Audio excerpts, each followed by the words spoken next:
Nyt on vuorossa sitten historiikin esittely ja sen esittelee meidän sihteeri Ulla-Maija Salo. Olepas hyvä.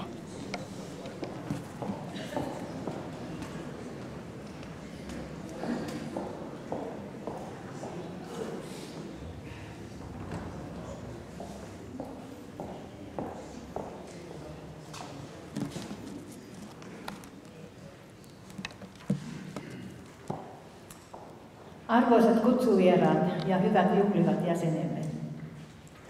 Minulle annettiin tehtäväksi esitellä yhdistyksemme viime viikolla painosta tullut ihan uusi uunituore 50-vuotishistoriikki.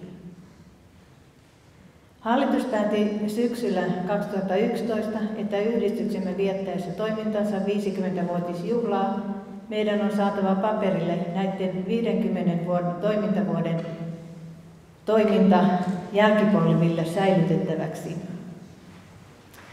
Perustettiin historiikkitoimikunta, johon nimettiin 2 entistä puheenjohtajaa, Risto Laine ja Aino Vainionpää, nykyinen puheenjohtaja Pauli Karhu ja minä Ulla-Maija Salo sihteerinä. Lisäksi toimikuntaan kutsuttiin EKL:n Pohjanmaan piirin monivuotinen puheenjohtaja ja yhdistyksemme jäsen Niilo Hamari,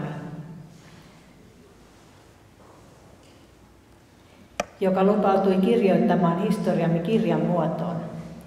Onneksemme koko 50 vuoden ajanjakson kaikki pöytäkirjat ja toimintakertomukset olivat tallella, koska kokemuskertojia ei enää ole.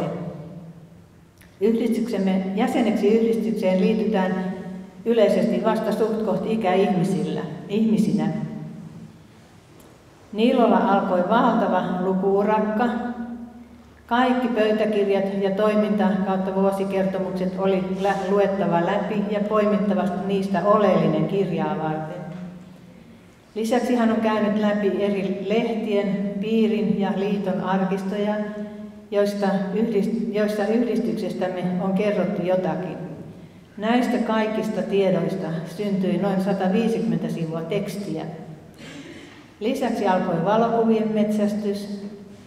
Valokuvia kirjassa on yli 100 sivua, eli kuvia on yli 300 kuvaa. Siis todella mielenkiintoinen varsinainen kuva- ja lukukirja. Kirjan nimeksi tuli Nuorisokellarista Ajurinkadulle ja Vaasan eläkkeensaajat 50 vuotta 1964-2014.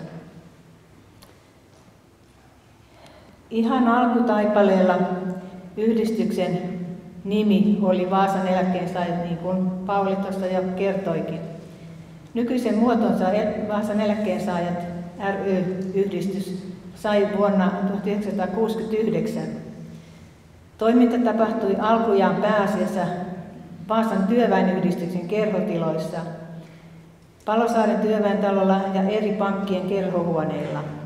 Mutta jäsenmäärän kasvaessa tilat kävivät ahtaiksi ja kovien ponnistelujen jälkeen saatiin tilat päivähoitopaikkana silloisesta nuorisokellarista Asemakadun ja Vaasapuistikon kulmauksesta, koska ne olivat vapaana päivisin nuorison kansoittaessa tilat iltaisin. Jälleen kävivät tilat ahtaiksi ja taas oltiin etsimässä ja kerjäämässä isompia tiloja. Vuoden 1979, niin kuin aikaisemmin on kerrottu, mutta se oli niin tärkeitä tapahtumia nämä tilojen saannit meitä, että tästä tulee nyt kertausta edelleen. Vuonna 1979 kaupunki teki loistavan ratkaisun ja osoitti kaikkien eläkeläisjärjestöjen käyttöön asiallisemmat tilat Arbetesvennerin tiloista Ajurinkadulta.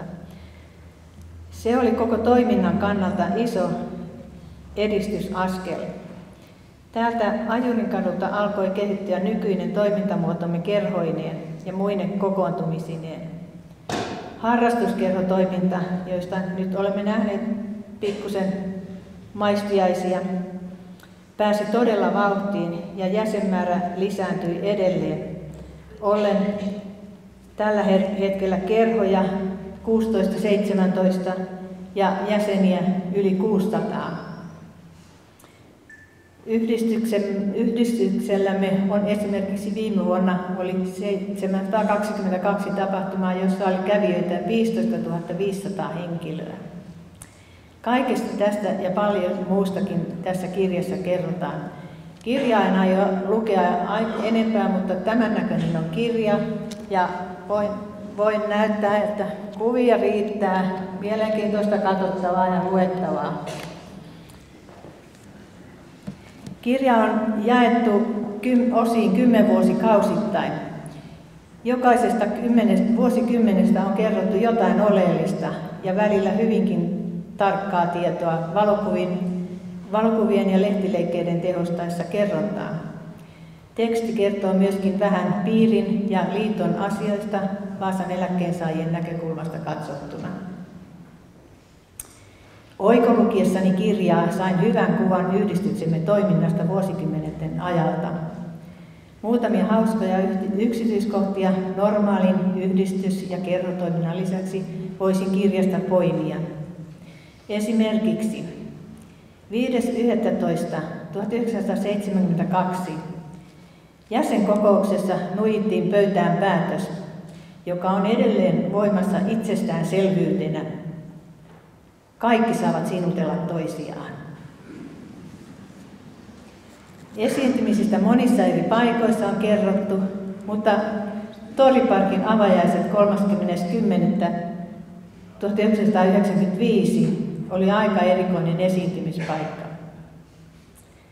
Ja siellä joku meidän ohjelmaryhmistämme tietysti oli esiintymässä. Paljon muitakin hauskoja ja kivoja tapahtumia ja kertomuksia kirja sisältää. Kirjasta löytyy myöskin Koska Mikin kerho on aloittanut toimintansa, kerhojen vetäjät ja johtokunnat ja hallitukset kautta aikojen. Ei voi kuin ihailla Niilo Hamaria ja sitä tarmoa, miten hän on saanut kaivettua asioita ja laitetuksi ne hyvin niilomaiseen tapaan kirjan muotoon meille luettavaksi. Esitänkin sinulle, Niilo, suuret kiitokset siitä valtavasta työmäärästä ja lukemattomista tunneista, jotka olet käyttänyt kirjan tekemiseen.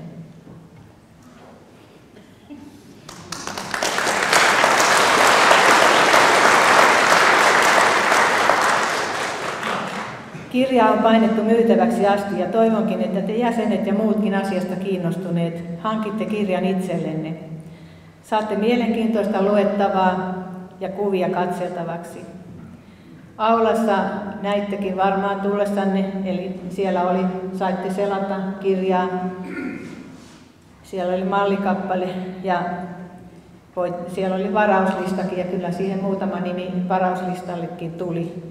Ja mulla on jo siellä ennestään varauslistalla aika paljon nimiä, että olkaa asialla, jos haluatte kirjan. Ja toimitamme kirjat sitten, kun palataan juhlan jälkeen arkeen taas. Päästään tuonne Ajurin kadulle ihan normaaliin päiväjärjestykseen. Ja kirjan hinta jäsenille on 30 €.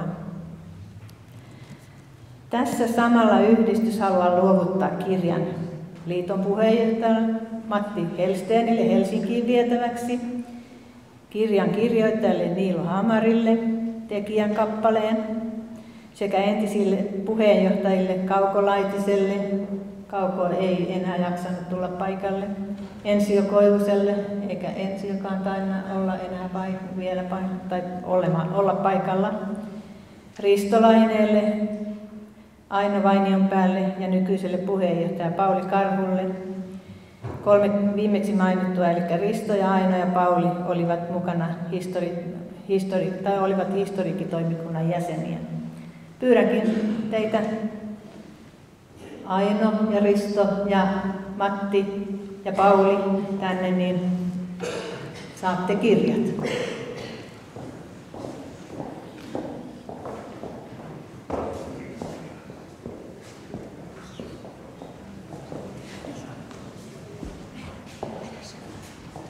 Tämä on painavaa luettavaa sitten. Tämä on 800 grammaa painaa koko yksi kirja. Mä oon punninnut sen.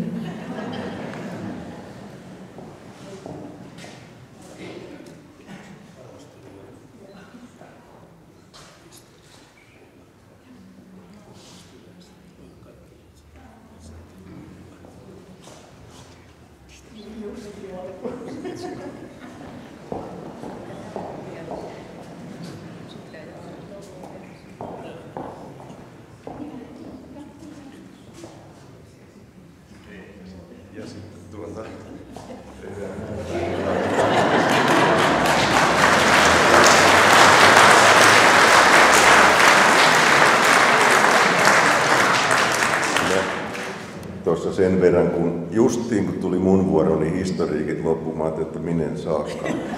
Haettiin lisää. Kiitos.